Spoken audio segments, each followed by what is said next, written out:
to the steam.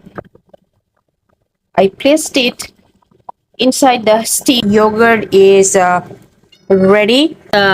Steamed yogurt in my fridge for 2 to 4 hours. So I think my steamed yogurt is ready for plating. I just bring out from the fridge. Keep it here. Now open it up. Ooh, I love it. Look. So I already flipped the mold and open it up. See? Dun, dun, dun. Look at this. Slice the mango. Here goes steamed mango yogurt. It is ready to serve. See the plating. See the slice of the mangoes. Wow.